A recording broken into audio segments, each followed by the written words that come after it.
السلام علیکم ورحمۃ اللہ وبرکاتہ۔ دوستو، آپ تمام احباب کا ہمارے اس YouTube channel teach yourself میں بہت بہت استقبال ہے۔ میں ہوں محمد راشد اقبال، اور آج آپ کی خدمت میں عصمت چغتائی کی ایک ناول ہے ٹیڑھی لکیر۔ ٹھیک ہے، تو اس سے متعلق کچھ معلومات لے کر حاضر ہوئے ہیں۔ انشاءاللہ اس کے اندر بھی ہم ناول سے متعلق، ٹیڑھی لکیر سے متعلق کچھ معلومات شیئر کریں گے اور اس کا خلاصہ اور کردار کو سمجھنے کی کوشش کریں گے۔ یہ ویڈیو انشاءاللہ ان لوگوں کے لیے بہت ہی مفید ہونے والی ہے کہ جنہوں نے اب تک اس کو پڑھا نہیں ہے، اگر اس ناول کو، تو انشاءاللہ اس ویڈیو کو دیکھ کر کے اس کے زیادہ تر جو معلومات ہے آپ کو اچھے سے سمجھ میں آ جائے گی، اور بہتر ہے کہ اگر وقت مل سکے تو آپ اسے ایک مرتبہ پڑھ لیں اس کہانی کو، اس لیے کہ جو UGC نیٹ وغیرہ کا جو پیٹرن ہے وہ یہ ہے کہ اب صرف معلومات سے متعلق نہیں، اب وہ اقتباسات پوچھتے ہیں، کچھ ٹیکسٹ پیس سے اٹھا کے دے دیتے ہیں اور پوچھتے ہیں کہ کس ناول کا یا کس افسانے کا کی یہ عبارت ہے۔ ٹھیک ہے، تو ایسے صورت میں تھوڑی سی پریشانی ہوتی ہے، لیکن پھر بھی اس سے متعلق اس کا خلاصہ اور اس کے کرداروں کی شناخت بہت ضروری ہے۔ آگے بڑھنے سے پہلے اپنے نئے شامل ہونے والے احباب سے یہ درخواست کر دیں کہ اگر انہوں نے چینل سبسکرائب نہیں کیا ہے تو پلیز سبسکرائب کر لیں، تاکہ وقت پر انہیں نئی ویڈیو کے سلسلے میں معلومات مل سکے۔ ٹھیک ہے دوستو، چلیے آگے بڑھتے ہیں۔ ٹیڑھی لکیر، عصمت چغتائی۔ ٹیڑھی لکیر یہ 3 منزلوں میں منقسم ہے۔ یہ ناول جو ہے اس میں کتنی منزل ہے؟ 3 منزلوں میں منقسم یا تقسیم ہے۔ ٹیڑھی لکیر یہ ناول 3 منزلوں میں تقسیم ہے، اور تینوں منزلوں کو کل 41 ابواب میں بانٹا گیا ہے۔ پہلی منزل میں 15 ابواب، دوسری منزل میں 14 ابواب اور تیسری منزل میں 12 ابواب۔ تو جو ٹیڑھی لکیر ہے، یہ اگر یہ پوچھا جائے کہ اس ٹیڑھی لکیر ناول جو ٹیڑھی لکیر اس میں کتنی منزلیں ہیں؟ 3 منزلیں ہیں۔ اس 3 منزلوں کو کل کتنے ابواب ہیں یا کل کتنے ابواب میں بانٹا گیا ہے؟ 41 ابواب ہیں، کل 41 ابواب ہیں۔ ٹھیک ہے، پہلی منزل میں 15 ابواب، دوسری منزل میں 14 ابواب اور تیسری منزل میں 12 ابواب ہیں۔ اس میں چغتائی کا نفسیاتی اور سوانحی ناول ہے۔ یہ جو ہے اس میں چغتائی کا نفسیاتی اور سوانحی ناول ہے، جو 1944 میں لکھا اور نیا ادارہ لاہور سے 1945 میں شائع ہوا۔ یہ جو ٹیڑھی لکیر یہ جو ناول ہے، اسے نفسیاتی اور سوانحی ناول کہا جاتا ہے۔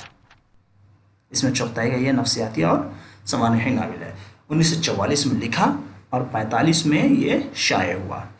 اس ناول کا انتساب عصمت نے ان لفظوں میں کیا ہے: ان یتیم بچوں کے نام جن کے والدین باقید حیات ہیں۔ انتساب دیکھیں، الفاظ دیکھیں کہ ان یتیم بچوں کے نام جن کے والدین باقید حیات ہیں، یعنی وہ بچے جن کے والدین باحیات ہیں لیکن پھر بھی ان کی زندگی یتیموں جیسے گزرتی ہے۔ گھر میں وہ خیال، وہ کیئر اور وہ توجہ والدین کی طرف سے نہیں مل پاتا ہے۔ چونکہ اس کہانی کے اندر کا جو کردار یا یہ اس ناول کا جو کہانی ہے، کچھ اسی طرح کا قصہ اس کے اندر پیش کیا گیا ہے۔ ٹھیک ہے، تو اس کا انتساب ہے ان یتیم بچوں کے نام جن کے والدین باقید حیات ہیں۔ خلاصہ دیکھیں آگے۔ ٹیڑھی لکیر ناول کا مرکزی کردار شمن ہے۔ شمن اپنے والدین کی 10ویں بیٹی ہے۔ کتنے نمبر کی بیٹی ہے؟ 10ویں بیٹی ہے۔ کثرت اولاد کی وجہ سے اسے اپنے والدین سے پیار نہیں مل سکا، چونکہ خاندان میں یا اتنے سارے بھائی بہن تھے شمن کے کہ ان بچوں کے بیچ میں شمن کو بہت زیادہ پیار ماں باپ سے نہیں مل سکا۔ گھریلو محبت نہ ملی تو وہ شریر ہو گئی اور طرح طرح کی تخریبی کارروائی وہ کیا کرتی تھی۔ گھر میں بس ایک منجو آپا ہی تھی جو شمن کو کسی قدر مانتی تھی، لیکن ان کی بھی کم عمری میں شادی ہو گئی تھی۔ تو یہ ہے کہ گھر میں اسے ٹھیک سے پیار یا گھر میں جو محبت ہوتا وہ نہ مل سکا، جس کی وجہ سے وہ تخریبی کارروائیوں میں مشغول ہو گئی۔ بس ایک منجو آپا تھی جو اسے سمجھتی تھی، لیکن منجو آپا کی بھی کم عمری میں شادی ہو گئی، اب وہ اور بے سہارا ہو گئی۔ بڑی آپا بیوہ ہو کر اپنی بیٹی نوری کے ساتھ، بڑی آپا اس کی جو بڑی بہن تھی ان کی شادی ہو گئی تھی، وہ بیوہ ہو کر کے اپنی بیٹی نوری کے ساتھ میکے آ گئی تھی۔ تو نوری جو تھی وہ بڑی آپا کی بیٹی تھی جو کہ بیوہ ہے۔ شمن اور نوری کا اسکول میں داخلہ ہو جاتا ہے. اب دیکھ لیجیے، شمن خالہ اور نوری اس کی بہن کی بیٹی، یعنی آپ بھانجی کہہ سکتے ہیں نا، یہ دونوں اسکول میں ساتھ جاتے ہیں، لیکن سالانہ امتحان میں فیل ہو جاتی ہے. شمن جو ہے سالانہ امتحان میں فیل ہو جاتی ہے. شمن اور نوری کا اسکول میں داخلہ ہو جاتا ہے، لیکن شمن سالانہ امتحان میں فیل ہو جاتی ہے. اسکول کی ایک مس چرن سے، کیا نام ہے اس کا، مس چرن، مس چرن سے اسکول کی ایک مس چرن سے شمن کا واسطہ پڑتا ہے، جو ہم جنسی کے مرض میں مبتلا رہتی ہیں، اور اس کے بعد رسول فاطمہ اور نجمہ سے بھی قربت ہو جاتی ہے، اور اتفاق سے یہ دونوں بھی اسی مرض میں مبتلا رہتی ہیں. ان کی صحبت میں رہ کر شمن بھی اسی مرض کا شکار ہو جاتی ہے. تو ایک طریقے سے اس کو ہم جنسی کے مرض کی شکار ہو جاتی ہے. اس کی وجہ یہ ہوتی ہے کہ اسکول کے زمانے میں ایک مس ہوتی ہیں، مس چرن ہے نا، ان سے اس کا واسطہ پڑتا ہے جو اسی مرض میں مبتلا تھی. آگے چل کے رسول فاطمہ اور نجمہ نام کا بھی کردار ہے، نجمہ اور رسول فاطمہ نام کا بھی کردار ہے جو اسی مرض میں مبتلا ہے. تو ان دونوں بھی سے، یہ دونوں بھی اسی مرض میں مبتلا ہیں. ان کی صحبت میں رہ کر کے شمن بھی اسی ہم جنسی والے مرض میں مبتلا ہو جاتی ہے. بلقیس ایک کردار آ گیا ہے. بلقیس شمن کی دوست ہے، اور بلقیس کی بہن جلیس، یہ جلیس ایک کردار ہے. بلقیس کی بہن جلیس جو انگلینڈ سے آئی ہے، وہ شمن کے کالج کی پرنسپل بن کر آ جاتی ہے نا. بلقیس کی بہن جلیس. شمن کا بلقیس کے گھر جانا آنا ہوتا رہتا ہے. اسی دوران بلقیس کے بھائی رشید سے شمن کو محبت ہو جاتی ہے، لیکن رشید انگلینڈ چلا جاتا ہے اور یہ محبت کا سلسلہ یہیں ختم ہو جاتا ہے. تو بلقیس کے بھائی رشید سے شمن کی محبت ہو جاتی ہے، لیکن وہ انگلینڈ چلا جاتا ہے، تو یہ سلسلہ یہیں ختم ہو جاتا ہے. جب شمن امریکن مشنری کالج میں چلی جاتی ہے، اس کے بعد وہ وہاں سے امریکن مشنری کالج میں چلی جاتی ہے، تو اس کی دوستی پریما سے ہوتی ہے، جو کہ ایک ہندو لڑکی ہے، اور اس کا باپ رائے صاحب رقص سکھاتے ہیں شمن کو. ہندو جو دوست تھی اس کا نام تھا پریما، اور پریما کے والد رائے صاحب ہے، یہ رقص سکھایا کرتے تھے. ناچ وغیرہ جو ہوتا ہے وہ رقص سکھایا کرتے تھے شمن کو. آہستہ آہستہ رائے صاحب سے بھی اس کو پیار ہو جاتا ہے، اور وہ ان سے اس کا اظہار بھی کر دیتی ہے، اور وہ اس اعلان عشق سے اس قدر حیران ہوتے ہیں کہ ان کے قلب کی حرکت ہی بند ہو جاتی ہے. تو اس بوڑھے سے بھی یہ اظہار عشق کر دیتی ہیں. پھر اعجاز اور افتخار سے بھی شمن کا تعلق قائم ہو جاتا ہے. یہ بھی ہے، اعجاز اور افتخار یہ بھی دو کردار ہیں. رائے صاحب ہو گئے بوڑھے، پریما کے والد، اعجاز ہو گیا، پھر افتخار ہو گیا. ان سے بھی ان کا تعلق شمن کا ہوتا ہے. آخر میں ایک آئرش نوجوان روفی ٹیلر، آخر میں ایک آئرش نوجوان روفی ٹیلر سے اس کی ملاقات ہوتی ہے، اور بات شادی تک پہنچ جاتی ہے. شمن کی اس سے شادی ہو جاتی ہے. بالآخر جو اس کی شادی ہوتی ہے وہ ایک آئرش نوجوان روفی ٹیلر سے اس کی شادی ہوتی ہے. روفی ٹیلر کی ماں کو جب ان کی شادی کا پتہ چلتا ہے، تو وہ شمن کو بروچ اور لاکٹ بھیجتی ہیں، جو دراصل ہیرے کا تھا. تو اس روفی کی ماں اس کو بروچ اور لاکٹ بھیجتی ہے ہیرے کا. شمن کو ڈانس وغیرہ سے دلچسپی نہیں تھی، اور جو اس کی شادی ہوئی تھی وہ ایک آئرش نوجوان روفی ٹیلر تھا، جو ڈانس کا اور اس کا بہت شوقین تھا. تو شمن کو ڈانس وغیرہ سے دلچسپی نہیں تھی، اس لیے وہ شوہر کے ساتھ پارٹی وغیرہ میں نہیں جاتی. نتیجتاً دونوں میں دوریاں بڑھتی ہے، اور ایک صبح ٹیلر دلی چلا جاتا ہے، اور وہاں سے پھر محاذ جنگ پر چلا جاتا ہے. شمن کو جب اس کا پتہ چلتا ہے تو وہ بہت روتی ہے، افسوس کرتی ہے، لیکن اس کے پیٹ میں ٹیلر کا بچہ پل رہا ہوتا ہے، اس لیے اسے جینا ہوتا ہے، اور اسی سوگوار انجام کے ساتھ کہانی ختم ہو جاتی ہے.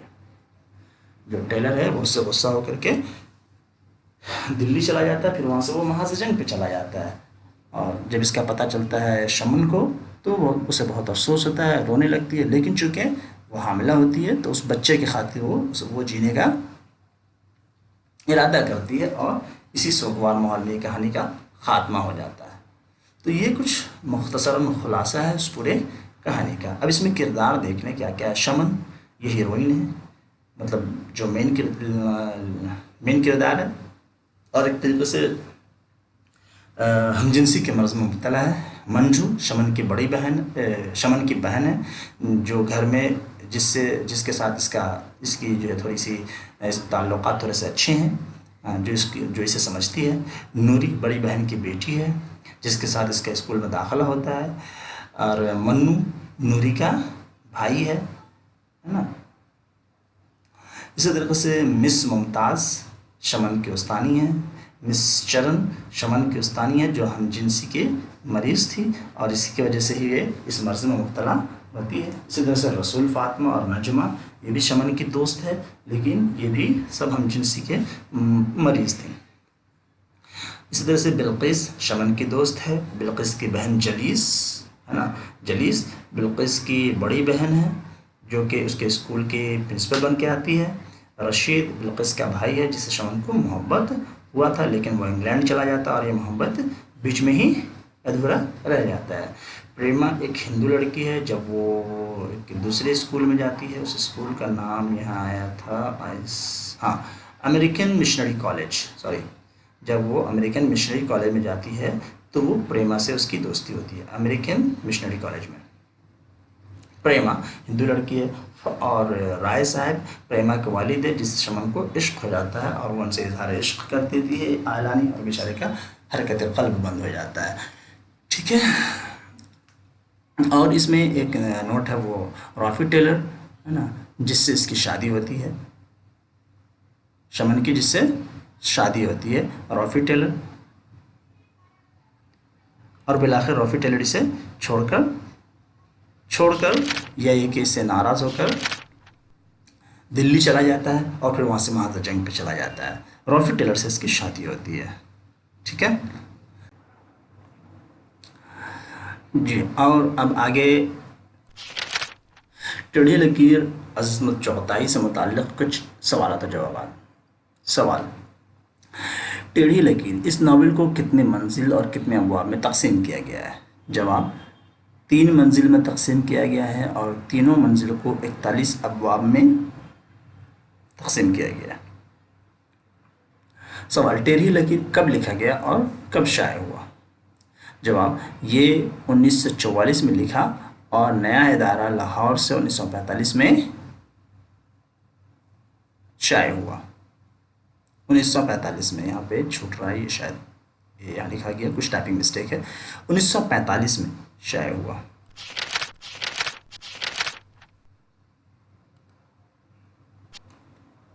جی، تو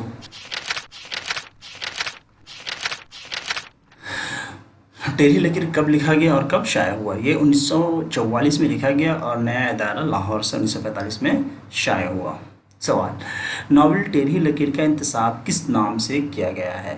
جواب: عصمت چغتائی نے ان لفظوں میں اس کا انتساب کیا ہے: ان یتیم بچوں کے نام جن کے والدین باقید حیات ہیں۔ سوال: ٹیڑھی لکیر کا مرکزی کردار کون ہے؟ جواب: اس کا مرکزی کردار شمن ہے، جو اپنے والدین کی 10ویں اولاد ہے، جسے اپنے ماں باپ کا پیار نہیں مل سکا۔ ٹھیک ہے دوستو، تو آج کے لیے اتنا ہی، انشاءاللہ پھر جلدی ملتے ہیں کسی اگلے ویڈیو میں کچھ نئی معلومات کے ساتھ۔ اگر ہماری یہ کوشش آپ کو اچھی لگ رہی ہو تو اسے زیادہ سے زیادہ لائک کریں، شیئر کریں، اور دوسروں تک پہنچانے میں ہماری مدد کریں۔ آپ کے لائک اور آپ کے شیئر سے ہمیں یہ اندازہ ہوگا کہ ہماری یہ کوششیں آپ کو اچھی لگ رہی ہیں، اور اس سے ہمیں حوصلہ ملے گا، اور ہم اور بھی اچھے طریقے سے نئے موضوعات پہ ویڈیو آپ کے سامنے لانے کی کوشش کریں گے۔ اس لیے پلیز ہماری مدد کریں تاکہ زیادہ سے زیادہ ہم آپ تک پہنچ سکیں۔ ٹھیک ہے دوستو، تو جلدی ملتے ہیں کسی اگلے ویڈیو میں، جب تک خوش رہیں، اپنا خیال رکھیں۔ السلام علیکم ورحمۃ اللہ وبرکاتہ۔